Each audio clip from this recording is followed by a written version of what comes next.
Para muitas pessoas, vencer o vírus SARS-CoV-2 não é o fim da batalha contra a Covid-19.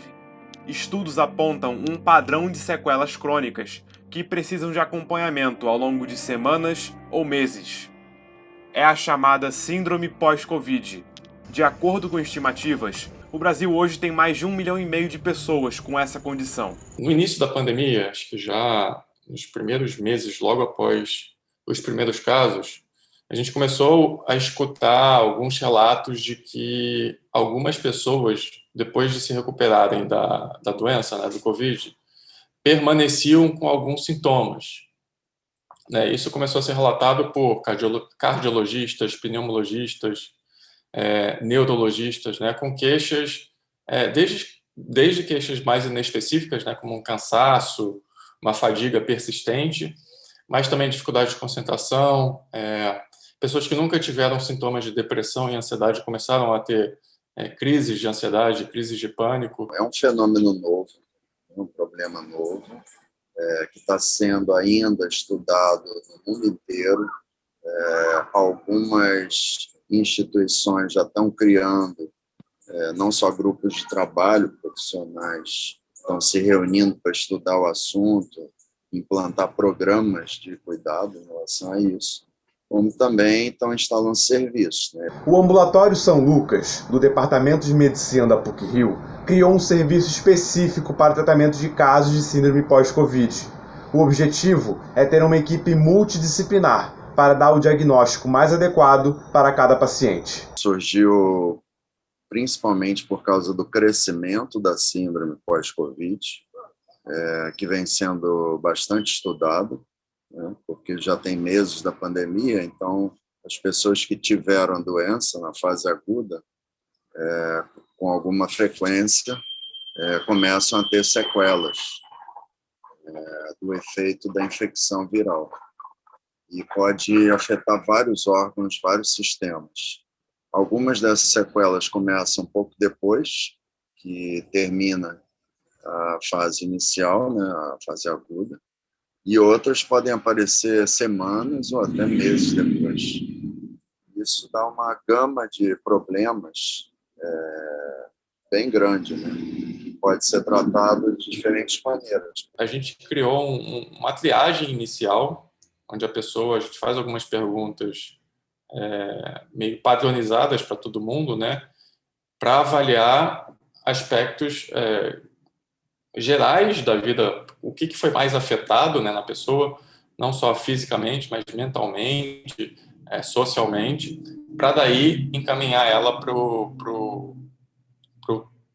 a reabilitação mais adequada para ela. Se vai ser com apoio comportamental e com psicólogo, se vai ser com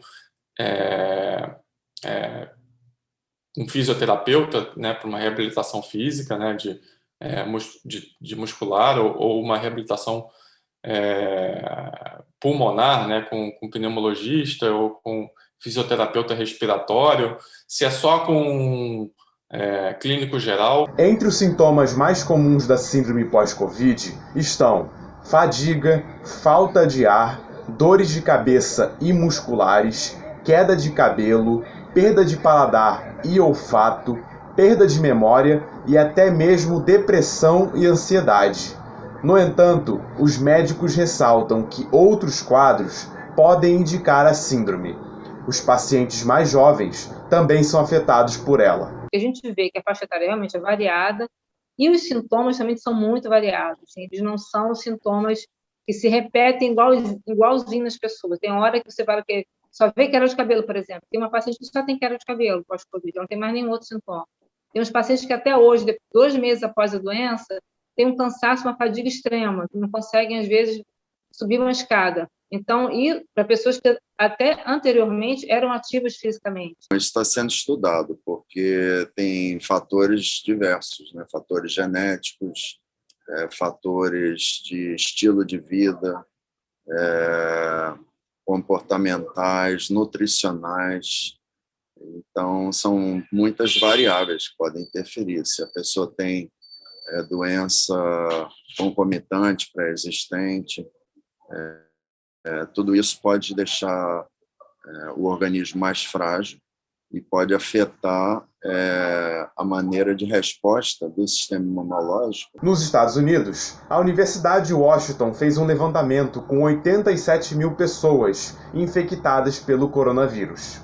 Os dados indicaram que, apesar do SARS-CoV-2 afetar inicialmente o sistema respiratório, todo o corpo pode sofrer depois da infecção. É importante ficar atento, logo após a melhora do quadro clínico, que sintomas vão permanecer, que nem sempre são sintomas que você teve durante o quadro de Covid, mas que sintomas vão permanecer para que você fique atento e busque ajuda, porque muitas vezes a pessoa não busca ajuda e acha que isso enfim, não relaciona com o quadro diretamente. Então é importante ficar atento a esses sinais logo, assim, um mês e meio depois que você está já, até menos tempo depois, porque isso, na verdade, não tem muita regra geral. Às vezes a pessoa tem uma queixa e não relaciona isso também ao fato de ter tido Covid ou não. Então, queixas, por exemplo, com dificuldade de se concentrar, uma dificuldade de manter a atenção, que é muito comum para quem teve Covid, né? Está começando a ser vista como uma das possíveis sequelas e é um sintoma muito prevalente em pessoas que tiveram a doença. Os atendimentos para a síndrome pós-Covid são realizados no ambulatório São Lucas, que fica na Estrada da Gávea, 36B. Para agendar uma consulta a preço acessível, ligue para 9922-01002 ou acesse o site www.med.puc-rio.br/ambulatório.